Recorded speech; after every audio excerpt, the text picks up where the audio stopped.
First up, what does Excel look like? So first, we have the window title bar up here at the top. Then we have the menu bar. Then we have the toolbar. Then we have the formula bar.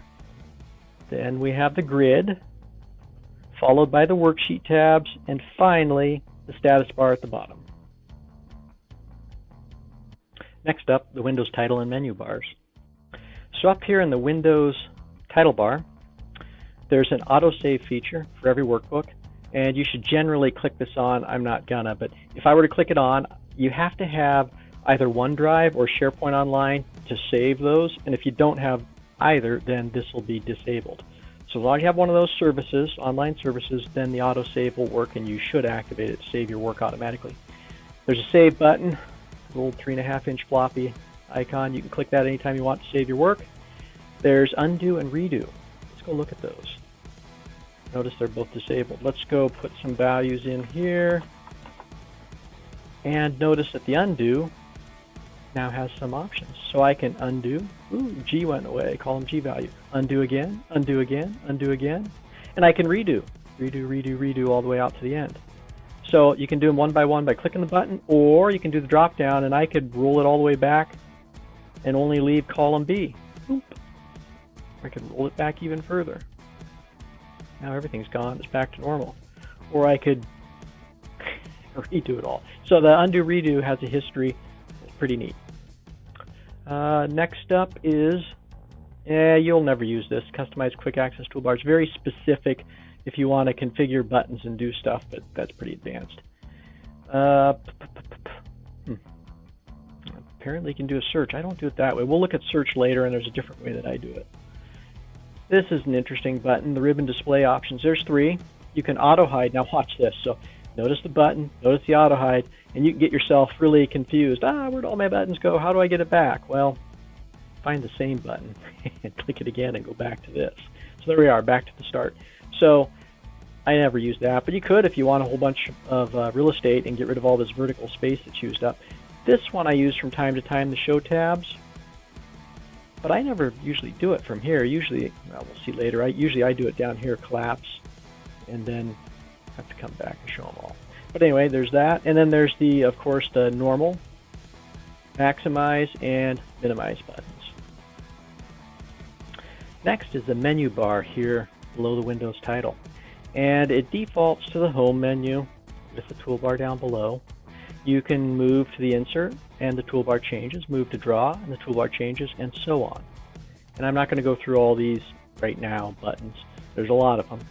But I just want you to recognize that you use the menu bar to change around what tools you have access to. So the home, insert, draw, all these menus are the same. They just switch the toolbar out, but they leave the grid, formula bar, and everything else alone.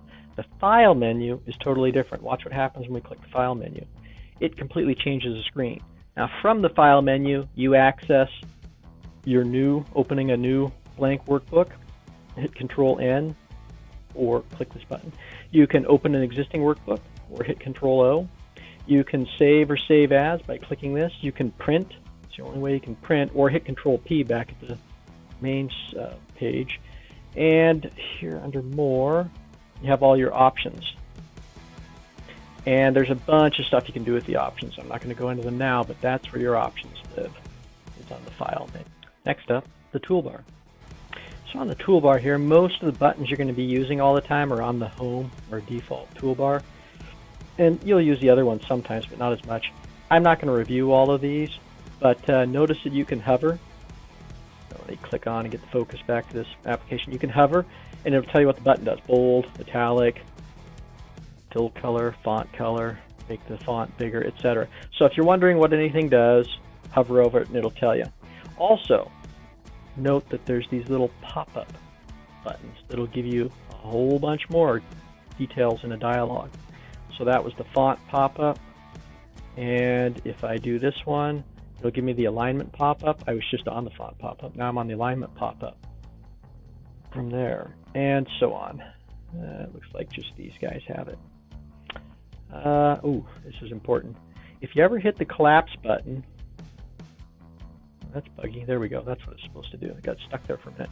It'll collapse the toolbar. It disappears. You have the menu bar, you have the formula bar, but you don't have the toolbar anymore. So it's gone. So there's two ways to get it back. One is to click a menu item and click the little pin to hold it. Or, if you roll it up, you could do that Windows title bar option that we saw earlier. Either way, we'll get your toolbar back. Next up, the formula bar. Formula bar here consists of a name box, which we're going to ignore for another video. Just note that whatever cell I'm in, cell A1, there's A1, I move to D1, D1. That's all we need to worry about there. And there's a splitter bar. You can make it wider or narrower. And quite frankly, there's splitters everywhere. I go off on a quick tangent. So that's a splitter. This is a splitter. This is a splitter to make your row height bigger on a given row. This is a splitter to make your column bigger. There's lots of splitters. This right here is a splitter. Lots and lots of splitters hidden all over the place. These aren't splitters. You can't mess with those. But anyway, just hover the mouse pointer, and when you see it change to arrows like that, that's a splitter, etc. So just be on the lookout for splitters. Back to the formula bar. Let's see. Let's go ahead and enter some values. 2, 2, and then we're going to make a formula here. Equals this cell plus this cell. Hit enter. 2 plus 2 is 4. Now if I go back here, if I go back here and I click into the cell, I want you to notice a couple things. I want you to notice that A1 is in a blue font, and that same blue color is right there as a back color. And B1 is in red, and it's got a back color. And it'll do that out to several different colors, 5, 6, 8, 10 different colors. It just helps you trace easily with your eye what cells go where inside of your formula. I also wanted to demonstrate these two buttons in the formula bar. So let's say I typed in a bunch of stuff, oops, and I want to undo it. Just go to the red X and that'll cancel your entry over here and everything goes back to normal. Or if I want to add 32 to it, I could hit the enter key, or I could hit the green enter, which will save the change. So that's what those two buttons do. Next, move to an empty cell and click the FX button, and you get the insert function dialog. And this is very powerful. This wizard will walk you through using any functions, prompting you for cell and reference values that you need to enter. And we'll go through this in greater detail in a future video. But the takeaway here is that the FX button in the formula toolbar is what pops up this dialog. Oh, and one important note about this formula bar is that you can expand it. So if you have a cell with a formula that goes way beyond what you can see, maybe it's scrunched down, you can always grab this splitter and make the formula bar bigger. And then you can look at it, know what you need, and then when you're done, click it. And you can always do this too. You can click the buttons here, or you can get the splitter, there we go, the splitter, and make it whatever height you want. This is a toggle, which is one line and X lines, and you define X lines by dragging it with the splitter, and then use the toggle. So that's a helpful trick for viewing the entire formula. Next up, the grid.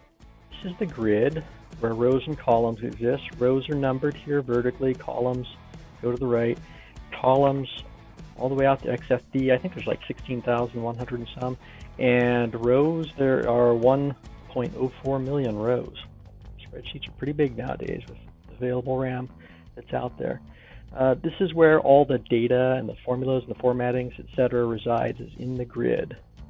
To select, you can obviously click with the mouse pointer. You can move around with the arrow keys. You can select a range by clicking, holding down the mouse pointer, dragging, that selects a range. You can also click and use the shift key and the arrow keys, going down, going right. Two different ways to do selecting. There's a right click, context sensitive help. I could right click here and I don't know what I want to do. Is there any formatting? I could sort it. I don't want to do that. Anyway, there's a lot of different options in the right click. There's the format cells, off the screen, come back, and maybe make the font bold. All from the right click. Context sensitive help. There's a vertical scroll bar here. This is the thumb, this little guy here that I'm moving. The thumb gives you relative size of the document. So that thumb is about 2, 3, there's about 4 of those thumbs. So as I drag down, or page down by clicking in the gray area between the thumb, and we jump to the bottom. So there's vertical scroll bar, it's also part of the grid. Oh, what do we want to do? Type some data in. You can type numbers, you can type text. My keyboard's broken, it has the right arrow key. Jumping over there, we'll do the text next to it. What else? Ooh, man, that key is getting stuck. Oh, and this is the last thing I wanted to show you. It's pretty important. Let's make the cell a little bit bigger, and let's type in some text. Line 1, blah, blah, blah, blah, blah. What if I want to go to a line 2? Now, sure, I could hit enter, and I could enter line 2 down here. But what if I don't want to do that? F2 to edit, Shift Home to highlight, Control X to cut it. What if, instead, I want the second line to be part of the same cell? This is important. Use the Alt key and the Enter key. And then I'll paste what I had in. And there we go. Now notice, line 1 and line 2 are all inside of cell F3. And I could hit Alt-Enter several times. I have a much wider line. Hit F2 to edit. There's my cursor. I'm editing inside using the down arrow key. So that is how you do multiple lines within a cell. And that's handy sometimes when you're, I don't know, if I had bug 1, 2, 3, 4, and some text, and some text, and some text. I, of course, my key. Control Home, jump back. My right arrow key gets stuck in the down position and just starts scrolling. Time for a new keyboard. Let's go ahead and click this. It's not a column, it's not a row, it selects everything. Or you could hit Control A key to select everything. Although the Control A is just selecting everything it's aware of that's part of my document, which is really just the areas that I've changed F through row 60. But Control Home, I'm going to do this guy, select everything. What was I going to do? Well, that's... Oh, I know what I was going to do. Notice how these are vertically centered at the bottom. I'm going to go back up to the toolbar and where is it? Middle of the line, top of line. There we go. Now they're all top of line, look nice.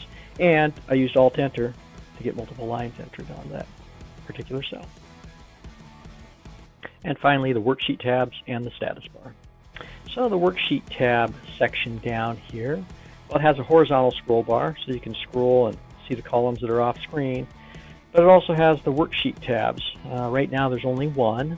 I can click the plus to add a second, and a third, and a fourth, and a fifth. Right now they're not going off screen. Let me use the splitter bar.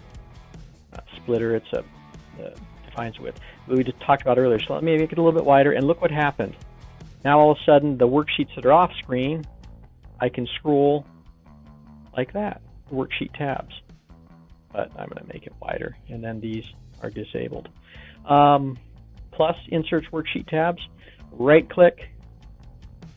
You can, well, we'll talk about that later. You can delete, you can move or copy worksheets as well. But oh man, there's all kinds of stuff. Yeah, let's talk about them all. So tab color. There, I have a blue tab. Not going to talk about check sheet. Not going to talk about view code. I can copy or move. Well, to move it, literally, you just, well, I guess you can, right? Yeah, there you go. So I click it. I wait until that little black triangle appears in the upper left, and then I can drag it. And that's how you move it. But you can also right-click and do a move.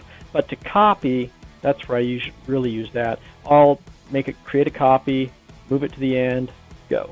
And now I have sheet 4 and then a 2. Now you can right-click and rename. I usually just double-click and then type in the value. And then you can also delete a tab, or you can also select like 4 of them. Right-click and delete all 4 of them. Now I'm back to the original, sheet 1. But ironically, if I hit plus, it's going to start at sheet 7, not sheet 2. always rename them. So now we're down to the bottom last screen element in the user interface, the status bar down here. And starting from the left, this is a little notification. It says it's ready, but if you have a giant spreadsheet with a lot of calculations going and you make a change and it takes it 5 or 10 seconds to calculate, you'll see calculating appear down here. And likewise, if there's any macro code running, you'd see this, instead of just being basically shaded lightly, it would be colored and show that it's running. These buttons here, I can hover over them. Page break preview, page layout, normal. Just leave it on normal. I mean, sometimes maybe you need these, but I usually leave it on normal. Really, the only use that I get out of this is the calculation sometimes, and sometimes an error, a message down here, and then the zoom window is always nice. Plus, it'll jump up by 10%. Minus, it'll jump down by 10%, or you can just drag the thumb to zoom in or zoom out, and then you can always click back to get back to 10%. And I believe that wraps up the basic introduction to Excel.